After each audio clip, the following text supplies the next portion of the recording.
O Senhor esteja convosco. Ele está no meio de nós. Proclamação do Evangelho de Jesus Cristo, segundo Marcos. Glória a vós, Senhor. Naquele tempo, os fariseus e alguns mestres da lei vieram de Jerusalém e se reuniram em torno de Jesus. Eles viam que alguns dos seus discípulos comiam pão com as mãos impuras, isto é, sem as terem lavado. Com efeito, os fariseus e todos os judeus só comem depois de lavar bem as mãos, seguindo a tradição recebida dos antigos. Ao voltar da praça, eles não comem sem tomar banho e sequer muitos outros costumes que receberam por tradição, e seguem muitos outros costumes que receberam por tradição. A maneira certa de lavar copos, jarras e vasilhas de cobre. Os fariseus e os mestres da lei perguntaram então a Jesus: por que os teus discípulos não seguem a tradição dos antigos, mas comem o pão sem lavar as mãos? Jesus respondeu: bem profetizou Isaías a vosso respeito, hipócritas. Como está escrito: este povo me honra com os lábios, mas seu coração está longe de mim. De nada adianta o culto que me prestam, pois as doutrinas que ensinam são preceitos humanos. Vós abandonais o mandamento de Deus para seguir a tradição dos homens. Em seguida, Jesus chamou a multidão para perto de si e disse: escutai todos e compreendei. O que torna impuro um homem não é o que entra nele vindo de fora, mas o que sai do seu interior. Pois é de dentro do coração humano que saem as más intenções, imoralidades, roubos, assassínios, adultérios, ambições desmedidas, maldades, fraudes, devassidão, inveja, calúnia, orgulho, falta de juízo. Todas estas coisas más saem de dentro e são elas que tornam impuro o homem. Palavra da salvação. Glória a vós, Senhor. Sentados. Irmãos e irmãs, bom dia. Todo mundo bem? Celebramos o 22º domingo do tempo comum e nós temos a graça hoje desta Eucaristia, as Sagradas Escrituras, a Bíblia. Não é só esse mês que nós, cristãos católicos, precisamos nos debruçar sobre a Palavra de Deus. A Igreja dá essa ênfase para nos chamar a atenção, mas todos os dias da nossa vida a Palavra precisa ser lida, meditada, interiorizada e depois praticada. Entendida e depois praticada. Como diz São Tiago hoje, escrevendo a sua comunidade. Não sejamos meros ouvintes, mas praticantes da Palavra de Deus. E praticar a Palavra primeiro exige de nós uma experiência de consciência e mudança de coração e de mentalidade. A palavra não está aí só para enfeite, só para ser contemplada. Por isso, na medida que eu vou permitindo que esta, que é a palavra de Deus, alcance o meu coração, vai acontecendo, e eu preciso permitir isso, vai acontecendo essa mudança necessária que me possibilita, ou que nos possibilita de receber essa resposta que hoje o autor do Salmo recebe quando faz a pergunta: quem pode morar na casa do Senhor e no Monte Santo habitar? E recebe uma resposta que não é para esta vida, a resposta é para a eternidade. O que nós buscamos, o que nós vivemos, o que nós trabalhamos nesta vida é em vista da eternidade. O que nós meditamos na palavra tem a finalidade de um dia poder contemplar a palavra eterna, que é o próprio Deus. Aqui temos a resposta para o entendimento e para a vivência dessa palavra. Na primeira leitura do livro de Deuteronômio, as leis deixadas como experiência de um amor manifestado de Deus. Deus continua a amar a sua humanidade. Deus continua a querer permanecer com a humanidade. Deixa no norte. Caminhem por aqui que vocês encontrarão a vida. Vão nessa direção que ali está o verdadeiro sentido do caminhar. A questão é que nós muitas vezes queremos fazer do nosso jeito. Queremos que se cumpra a nossa vontade e não a vontade do Senhor manifestada aí nas realidades dos mandamentos. Nós queremos, às vezes, criar as nossas leis a partir dos nossos critérios. Por isso, os mandamentos muitas vezes são deixados de lado. Ou se observa sem uma finalidade. Ou, mais ainda, difícil, se observa com a consciência de medo. Por isso, quando se pergunta por que se observa os mandamentos, por que se faz alguma prática de fé cristã, sempre é com um tom negativo, nunca com um tom positivo. Se o padre perguntar por que vocês observam o mandamento, a grande maioria vai dizer: é porque eu tenho medo de ser condenado. Não é porque eu tenho o desejo de ir para o céu. E quando a gente observa os não matará, não cobiçará, não desejar a mulher do próximo, não levantar falsos testemunhos, muitos projetam essa experiência como se fosse um Deus a nos vigiar, a nos perseguir, a não querer o bem para nós, mas pelo contrário. Deus sabe até onde a gente pode ir. Então existe um limite na humanidade. Se nós não observarmos isso aí, somos nós mesmos que estamos procurando aquilo que não corresponde ao que Deus quer nos oferecer. Existe nas leis humanas um limite. E se nós não observarmos, nós seremos punidos. Exemplifico. Na via, na estrada, se pede 80 km por hora para trafegar naquela via. Quando nós desobedecemos, nós estamos incorrendo em perigo. Daqui a pouco acontecer algo, porque aquilo foi planejado. Aqueles 80 por hora foi planejado por alguém que pensou aquela experiência ali. Mas só que nós somos muito aventureiros. O carro faz 120, 140, 160 e eu passo pela placa de só isso. Eu vou dar para o carro aquilo que ele pode me oferecer. E daqui a pouco aparece um guardinha lá na frente com aqueles revolvinhos, tira uma foto nossa e a gente fica bravo, acha ruim. Nossa, mas por que me mudou? Por que fez isso? Por que fez aquilo? Às vezes somos inconsequentes com aquilo que já está pronto a nos indicar. E que não é para simplesmente nos punir, não. É para nos garantir uma segurança, é para nos garantir uma qualidade, para nos garantir a vida. Mas nós não queremos. Queremos fazer do nosso jeito. Em relação à lei de Deus, é do mesmo jeito. Daí, as leis deixadas, desde o Antigo Testamento, desde a história da humanidade, vem acontecendo.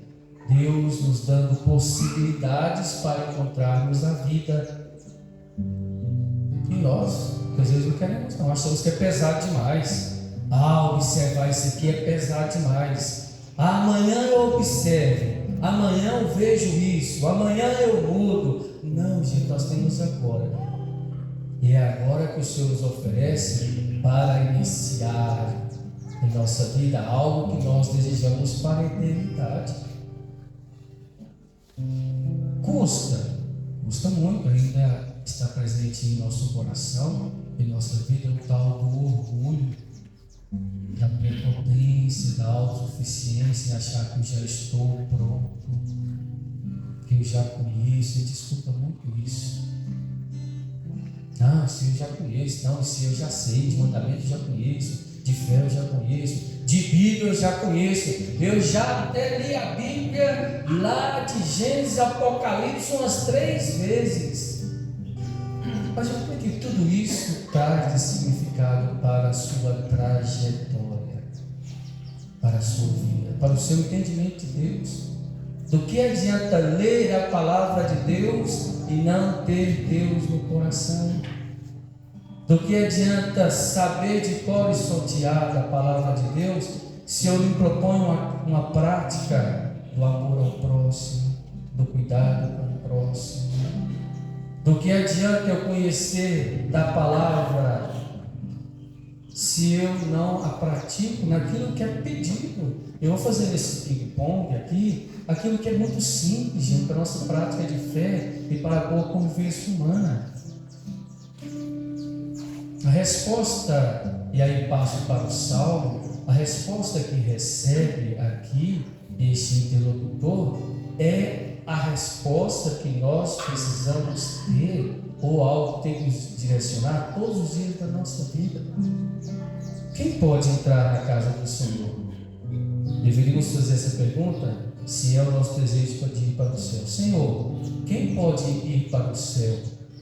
Talvez dando a pergunta para uma outra ótica. Quem pode habitar no seu monte? Quem pode um dia estar aí contemplando a face do amor eterno? Olha a resposta que temos. É aquele que caminha sem pecado. Não entra no céu quem não se propõe a uma mudança e um afastamento daquilo que é pecado em nossa vida. Não vamos tratar o sol como realidade de entrar pura e simplesmente aqui na igreja e permanecer do mesmo jeito, não. Aqui é em vista do céu. Porque muitos cristãos católicos pensam que vir aqui, participa da missa e não se propõe a mudança, já está liberado, está pronto. Já foi a missa domingo. Não. É escutar isso aqui, é meditar isso aqui e projetar para o que vai acontecer depois que fizermos a nossa experiência de partida. Mas inicia isso aqui. Tá? Eu gostaria de lembrar que céu não é experiência pós-morte. Morreu e eu vou agora para o céu. Não, é construção. E essa construção começa aqui. É aquele que caminha sem pecado. Padre, mas é difícil mais. Quem falou que seria fácil a luta contra o pecado? É experiência de luta diária. Se eu não me propor a isso, eu estaria abraçado ao pecado e sempre longe da graça de Deus. Eu vou até contemplar a casa do Senhor, mas eu não vou poder entrar porque eu me propus a permanecer no pecado. Nessa vida. Tá, minha gente? A mudança tem que acontecer agora. A luta contra o pecado tem que acontecer agora em nossa vida. Depois, é aquele que pratica a justiça fielmente. É aquele que entendeu a experiência do amor recebido de Deus e dá ao outro aquilo que é dele e dar ao outro aquilo que também é nosso, que é a experiência do amor. Não entra no céu, não entra na casa do Senhor quem não entende isso na sua vida. O que pensa a verdade no seu íntimo e que não vive uma vida de ilusão e de mentira. A verdade tem o poder de libertar. E a verdade está intimamente ligada ao amor, que é o próprio Deus. O Evangelho de São João é bem claro isso. Na medida que nós conhecemos a verdade, ela tem o poder de nos libertar. Conhecereis a verdade e a verdade vos libertará. O problema é que nós não queremos conhecer esta verdade, porque na medida que ela me liberta, me chamará a uma responsabilidade e nós muitas vezes não queremos ter essa responsabilidade. Queremos a graça, queremos o amor, queremos a liberdade, mas não queremos assumir a responsabilidade de um compromisso do seguimento. E só teremos a graça do céu se esse entendimento for bem claro na nossa vida. A medida da verdade nos faz umas pessoas, homens e mulheres equilibrados. E aí, no equilíbrio, nós não soltamos nossa língua em calúnia, em maledicência, em prejudicar o irmão. Pense bem, se com a sua língua você tem ajudado ou prejudicado a vida do irmão. Se com a sua língua você tem possibilidade de entrar ou não no céu. Ah não, padre, eu faço só umas fofoquinhas ali de vez em quando. Só de vez em quando eu falo mal do meu vizinho, do meu companheiro, daquela fulaninha que passa lá na porta da minha casa, ou do meu irmão de pastoral, ou de alguém lá da comunidade, de alguém que trabalha comigo. De vez em quando, padre, eu faço uma fofoquinha. Cuidado. Se a sua boca não for possibilidade de ajuda, de salvar o irmão, é melhor calar. Se o que você for falar não contribuir para dar dignidade, dar o amor, ser palavra que liberta, cale. Não prejudique o seu irmão com a palavra, cale. O silêncio, na maioria das vezes, fala mais do que muitas palavras. Grita mais do que muitas palavras. Converte mais do que muitas palavras. Aprendemos isso. Depois, quem vive a experiência do equilíbrio na verdade que a palavra de Deus nos dá, não vai prejudicar o irmão em nada. Em nada. Não é assim, eu prejudico só um pouquinho aqui e estou liberado para isso. É em nada. A prática do amor precisa acontecer, a prática do cuidado precisa acontecer. Então, nada de prejudicar o irmão. Ah, mas ele me fez isso, eu vou ter que retribuir.